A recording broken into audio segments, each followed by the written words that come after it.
നമസ്കാരം. Evening business ന്യൂസിലേക്ക് സ്വാഗതം. പ്രധാന വാർത്തകൾ.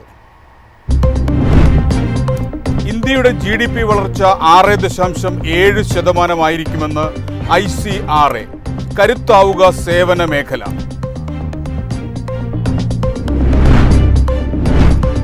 ഇന്ത്യയുടെ വാർഷിക വളർച്ചാ ലക്ഷ്യം 8% ധനമന്ത്രാലയം.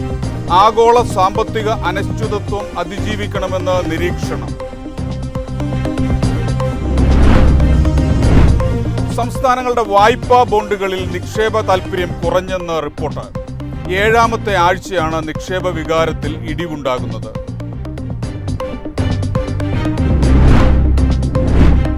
ഇൻട്രാഡേ ട്രേഡിംഗ് പരിധി ഉയർത്താനുള്ള നീക്കവുമായി സെബി. എക്സ്പയറി ദിവസങ്ങളിൽ കർശനമായ നിയന്ത്രണങ്ങൾ കൊണ്ടുവരും.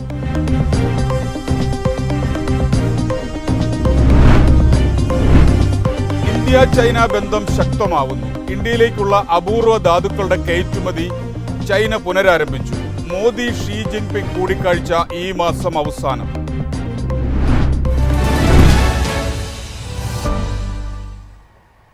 വാർത്തകൾ വിശദമായി. ആദ്യം ഓഹരി വിപണിയിൽ നിന്നുള്ള വാർത്തയിലേക്കാണ്.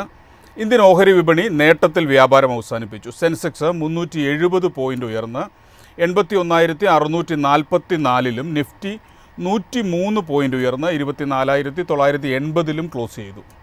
സെൻസെക്സ് ഓഹരികളിൽ Tata motors, Adani ports, Reliance industries, tech Mahindra, Kotak Mahindra bank, Maruti എന്നിവ നേട്ടമുണ്ടാക്കി. Bajaj Finserv, power grid, Mahindra and Mahindra, HCL tech എന്നിവ നഷ്ടത്തിൽ വ്യാപാരം അവസാനിപ്പിച്ചു. സെക്ടർ സൂചികകളിൽ ഫാർമ ഒഴികെ മറ്റെല്ലാ മേഖലകളിലും ഇന്ന് നേട്ടത്തിലെത്തി. Telecom, FMCG, media, auto, oil and gas സൂചികകൾ 1% വീതം ഉയർന്നു. BSE mid cap, small cap സൂചികകൾ 1% ഉയർന്നു. ആദ്യ പാദത്തിൽ ഇന്ത്യയുടെ GDP വളർച്ച 6.7% ICRA. കരുത്താവുക സേവന മേഖലയെന്നും റിപ്പോർട്ട്. റിസർവ് ബാങ്കിന്റെ 6.5% വളർച്ചാ പ്രവചനത്തിനും മുകളിലാണ് ICRAയുടെ പ്രതീക്ഷയെന്നതാണ് റിപ്പോർട്ടിലെ ശ്രദ്ധേയമായ കാര്യം. വ്യാവസായിക കാർഷിക മേഖലകളിൽ മാന്ദ്യം നിലനിൽക്കും. സാമ്പത്തിക വർഷത്തെ ആദ്യപാദത്തിൽ വ്യാവസായിക വളർച്ച മുൻപാദത്തിലെ 6.5%-ൽ നിന്ന് 4%-ആയി മാറും. അതേസമയം കാർഷിക വളർച്ച 5.4%-ൽ നിന്ന് 4.5%-ആയും കുറയുമെന്നാണ് പ്രവചനം. എന്നാൽ സേവന മേഖലയാണ് GDPക്ക് വലിയ സംഭാവന നൽകുക. സേവന മേഖല കഴിഞ്ഞ 8 പാദങ്ങളിലെ ഏറ്റവും ഉയർന്ന നിരക്കായ 8.3%-ലേക്ക് ഉയരുമെന്നാണ് പ്രവചനം. സർക്കാർ മൂലധന ചെലവ് ഉയർത്തിയത് ഈ വളർച്ചയ്ക്ക് കരുത്താവും. മുൻവർഷത്തെ അപേക്ഷിച്ച് അടിസ്ഥാന മേഖലയിലെ പുതിയ പദ്ധതി പ്രഖ്യാപനങ്ങൾ ഇരട്ടിയാക്കിയിട്ടുണ്ട്. GST പരിഷ്കരണവും നികുതി ആനുകൂല്യങ്ങളും രാജ്യത്തെ ആഭ്യന്തര ആവശ്യകത ഉയർത്തും. ഇതെല്ലാം സമ്പദ്വ്യവസ്ഥയുടെ മുന്നേറ്റത്തിന് തുണയാവുമെന്നുമാണ് റിപ്പോർട്ട് വ്യക്തമാക്കുന്നത്. നാമമാത്രമായ അറ്റ പരോക്ഷ നികുതികളിൽ ഇരട്ടാക്ക വർധനവും ICRA പ്രതീക്ഷിക്കുന്നുണ്ട്. News desk MyFin TV. ഇന്ത്യയുടെ വാർഷിക വളർച്ചാ ലക്ഷ്യം 8% ധനമന്ത്രാലയം. ആഗോള സാമ്പത്തിക അനിശ്ചിതത്വം അതിജീവിക്കണമെന്നും നിരീക്ഷണം. 2047 വികസിത രാഷ്ട്ര പദവി കൈവരിക്കുന്നതിന് 8% വാർഷിക സാമ്പത്തിക വളർച്ച വേണമെന്നാണ് ധനമന്ത്രാലയം പറയുന്നത്. ഇതിനായി രാജ്യത്തെ നിക്ഷേപക നിരക്ക് 35%-ആയി ഉയർത്തണം. US താരിഫുകൾ ഉൾപ്പെടെയുള്ള ഭൗമരാഷ്ട്രീയ അനിശ്ചിതത്വങ്ങളും വ്യാപാര വെല്ലുവിളികളും മറികടക്കേണ്ടത് അനിവാര്യമാണ്. ആഭ്യന്തര ആവശ്യകതയും നിക്ഷേപങ്ങളും വളർച്ചയെ നയിക്കുമെന്നാണ് പ്രതീക്ഷ. നികുതി പരിഷ്കരണവും വെട്ടിക്കുറയ്ക്കലുകളുമെല്ലാം ആഭ്യന്തര ആവശ്യകതയെ പ്രോത്സാഹിപ്പിക്കാനാണെന്നും മന്ത്രാലയം വ്യക്തമാക്കി. ആഭ്യന്തര ആവശ്യം ഉത്തേജിപ്പിക്കുന്നതിലൂടെ GDPയിൽ മുന്നേറ്റമുണ്ടാക്കാനാണ് സർക്കാർ പദ്ധതിയിടുന്നത്. പാർലമെന്ററി കമ്മിറ്റിക്ക് നൽകിയ മറുപടിയിലാണ് മന്ത്രാലയം ഇക്കാര്യങ്ങൾ വിശദീകരിച്ചിരിക്കുന്നത്. News desk MyFin TV. സംസ്ഥാനങ്ങളുടെ വായ്പാ ബോണ്ടുകളിൽ നിക്ഷേപ താൽപര്യം കുറഞ്ഞെന്ന് റിപ്പോർട്ട്. 7ാമത്തെ ആഴ്ചയാണ് നിക്ഷേപ വികാരത്തിൽ ഇടിവുണ്ടായത്.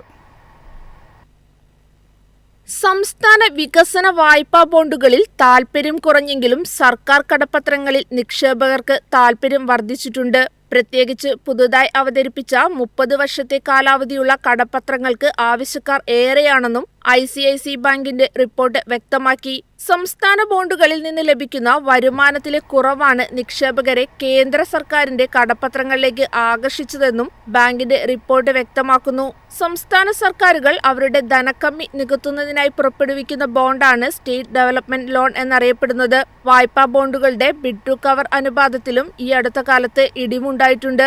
ബീഹാർ, ഗോവ, ഹരിയാന, ജമ്മു കശ്മീർ, മഹാരാഷ്ട്ര, തെലങ്കാന എന്നീ സംസ്ഥാനങ്ങൾ ഇതുവരെ പുറപ്പെടുവിച്ച ബോണ്ടുകളിൽ നിന്നായി സമാഹരിച്ചത് 85 ബില്യൺ രൂപയാണ്.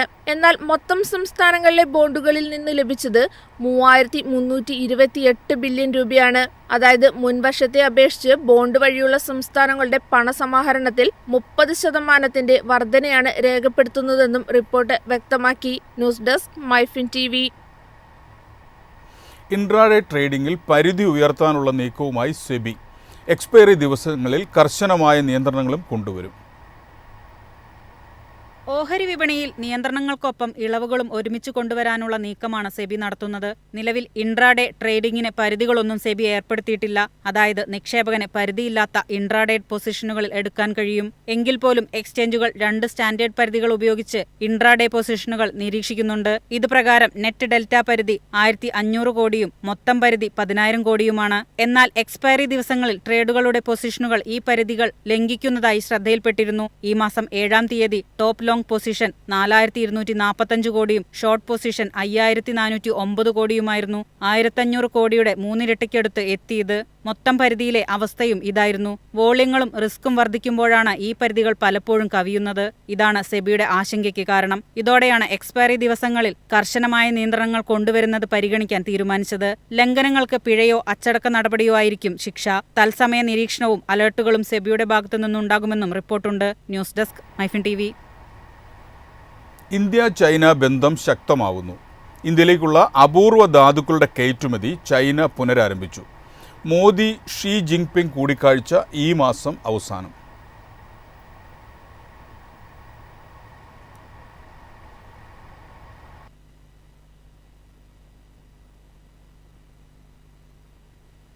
സാമ്പത്തിക നിയന്ത്രണങ്ങൾ ലഘൂകരിക്കുന്നതടക്കം ബന്ധങ്ങളിൽ സാധാരണ നില പുനഃസ്ഥാപിക്കാനുള്ള നടപടികളാണ് ഇന്ത്യയും ചൈനയും ഉള്ളത്.